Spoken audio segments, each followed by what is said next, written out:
What's up guys, my name is Adapt and welcome back to the first formation review on the new World Cup game mode. So in today's video I am doing a requested formation from you guys, which was the 4-4-2 formation. Now before we get into my custom tactics and my player instructions, make sure you smash the like button, subscribe to the channel, and make sure you follow me on Twitter down below if you haven't already. Now, this formation is for the types of people who want to get down the fundamentals, you know. This really goes back to the basics, the grassroots of the game. It teaches you how to do everything. If you were to give me a guy and say, look, this is someone who's all new to FIFA, he wants to get into FIFA and he wants to try and get better at the game. This is the first time, this is first FIFA ever, and we just want to get him to improve and gradually get better at the game. I would say, look, start at the 4-4-2, because in this formation, it's not too complicated, you know. If you were to give someone starting FIFA the 3-5-2 formation to work with, you're literally just throwing them into the deep end at the beginning. Or if you were to give them the 5-2-1-2, a more defensive formation, they wouldn't know what to do in their attack. Them formations are extremely tactical, but this formation, it tackles the basics. But sometimes, even for you guys who are more advanced at the game, when you want to close the game out and you want to counteract your opponent's play, the 4-4-2 can be extremely useful for you guys. Now, getting into my player instructions. For the defenders, we have stay back while attacking. Absolutely, this is a formation for the neutrals, you know. This is just the basic formations. The stay back while attacking is a must, you know. You've got wingers on the side. You don't need your right back and your left back to act as attackers. It's just stupid, you know. Let them do their job. Let them sit back, and then that way you can't get counter attacked, guys. So your left back and your right back, you definitely want them on stay back while attacking. Now, for my centre backs, obviously as well, stay back while attacking. We don't want anyone pushing up too far up the pitch. Now, the wingers, this is up to you guys, but I told him to get in behind simply because I'm more of an attacking-minded player, and I like my players to make more runs. But if you're the type of person who likes to do tiki-taka, likes to be more patient than I am, then I just tell you guys to put it on balanced, guys, and that's the middle one, balanced support. But for me, getting behind works. And that's just what works for me, guys. But obviously you want to change it according to how you play. And for David Silva, my right midfielder, I've also put him on getting behind. These are players who are they're quite agile, you know. They're not Raheem Sterling level of agile, but they're agile enough to justify putting them on getting behind. And they can cause problems, guys. They're not extremely slow. Yeah, David Silva, he isn't the quickest player, but they have got a bit of pace on them and a bit of sprint speed. Now, your midfielders, obviously, you want one DM minded player and one, you know, normal centre mid, one more attacking minded player. Now here we've got Pereira. I put him on stay back while attacking because you always want one to stay back and you always want one to, you know, be more attacking. But I put my guy on balance because I don't want him to, you know, bomb up too much. I don't know what Koke's work rates are, but obviously you guys can figure out the work rates. I don't really delve too much into the work rates, you know. I don't really pay a lot of attention to that. I'm more into instructions and stuff, and really just getting the job done in game. But these two, the combination of these two works for me. You know, balanced attack Koke. Obviously, he isn't the most. He's more attacking minded, so if I put him on balanced attack, he's still going to get forward. He isn't a defensive minded player to where if I was going to put him on balanced attack, he would just stay back, you know, while I'm attacking. I think Koke, put him on balanced attack, he'll push up forward a bit, but he'd still be disciplined, guys. But with your DM, you want to stay back or attacking because you always want someone back, it's always good to have extra support for your defense, because as long as you can keep a clean sheet, you can't lose a game, right? If you concede no goals, you can't lose, guys. So that's why I've got them, and now my 2 attackers, I've got them on getting behind, simply because that works for me, and you want your attackers to really like cause problems and stuff like that. You want them to make runs. You don't want them just standing idle, because you're not going to score a lot of goals that way. And the meta of this game, the way this game plays, it benefits attackers who get in behind.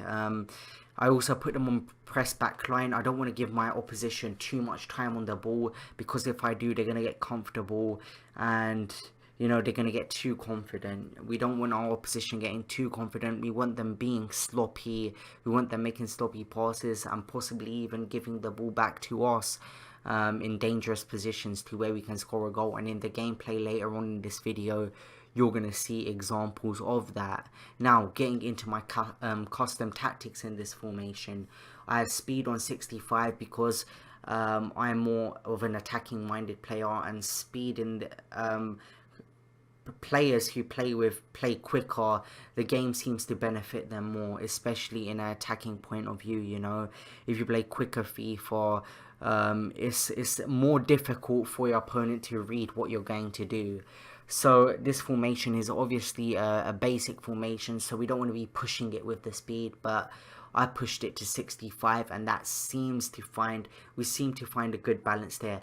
Passing I put on 55, because obviously if you're going to boost your speed, you're going to have to boost your passing as well, because I want my players to play quick as well, but also come and make options for the pass. And for positioning, we have organised. I don't really do free form here, but passing I put up to 60.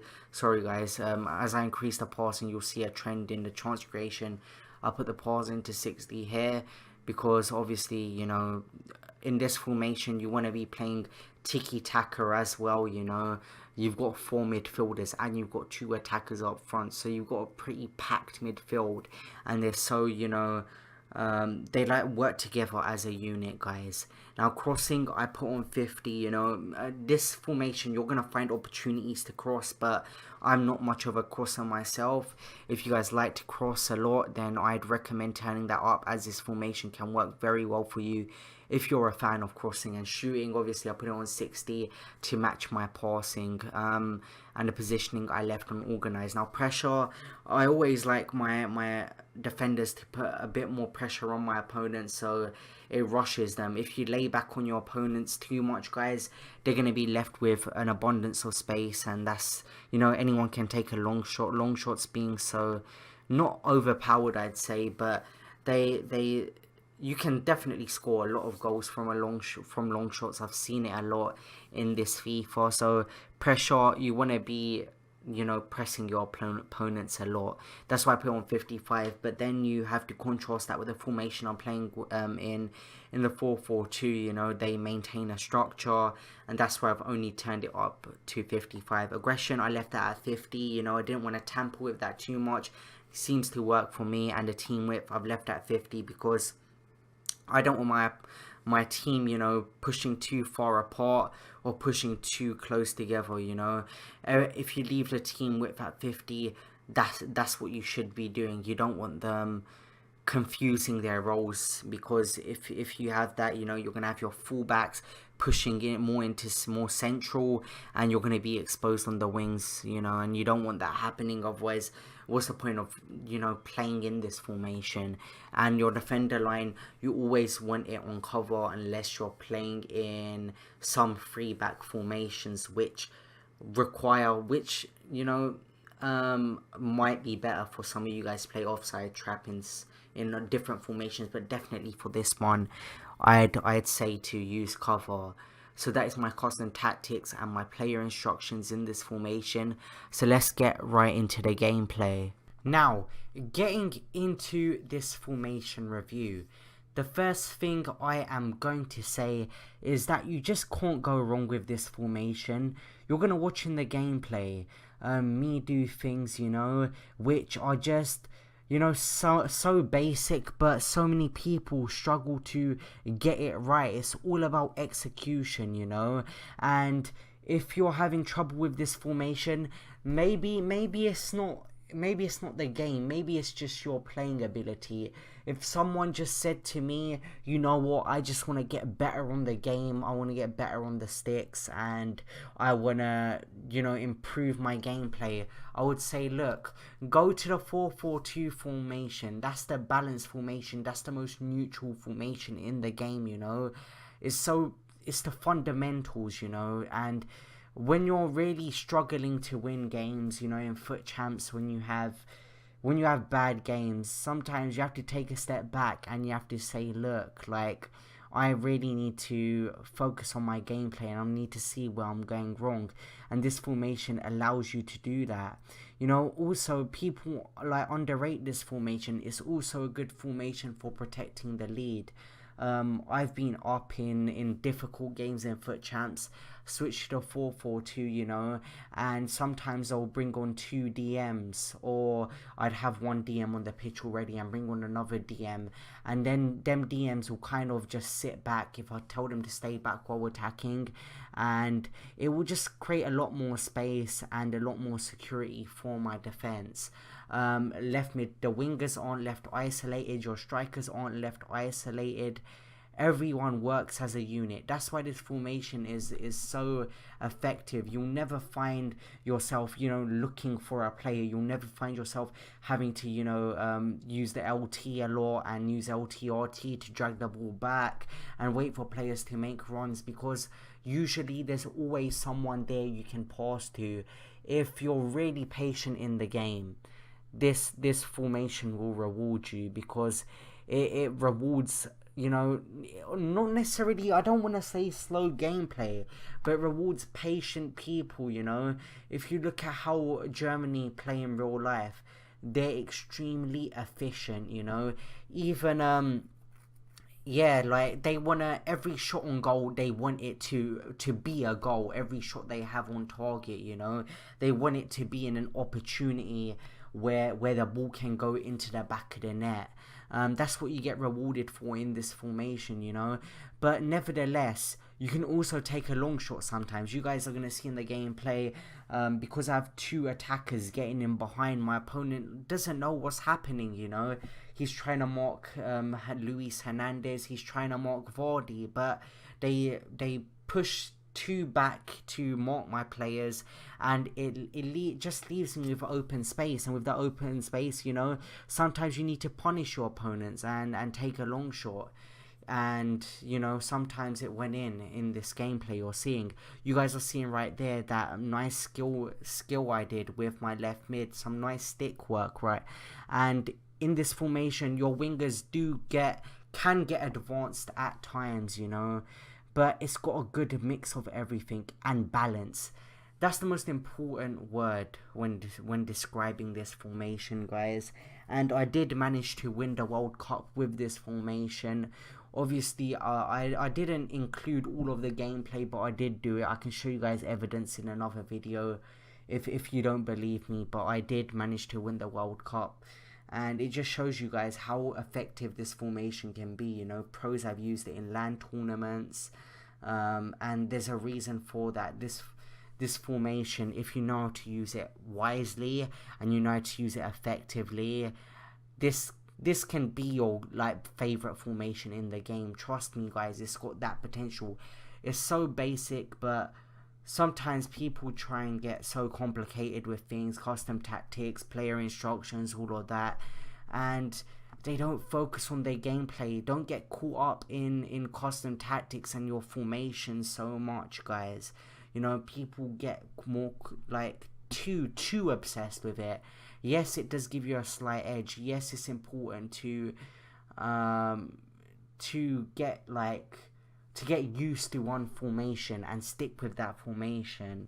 You know, sometimes you do need a change, but if you're completely obsessing over formations and stuff like that, and you're obsessing it more than your gameplay, then, you know, that's gonna be a problem for you guys. we need to be honest with ourselves. That's the best way to get better at anything in life. So guys, weaknesses, there, I'm not really gonna say there are many. Maybe with counter attacks and stuff like that, you know, you're never gonna have too many people running up the pitch at one time. So when you're counter attacking from a corner, you know, a scenario, you're not gonna have so many players up top to pass to. But to be honest, if you're focusing on just getting better at the game, what are the weaknesses in this formation? I don't see many, and that's why I'm gonna have to rate it a 8 out of 10, or maybe let's give it an 8.5 out of 10. That's my rating, guys. So if this video helped you guys out, make sure you smash that like button, and share this video with your friends. I'll see you guys in the next video. See you guys later. Peace.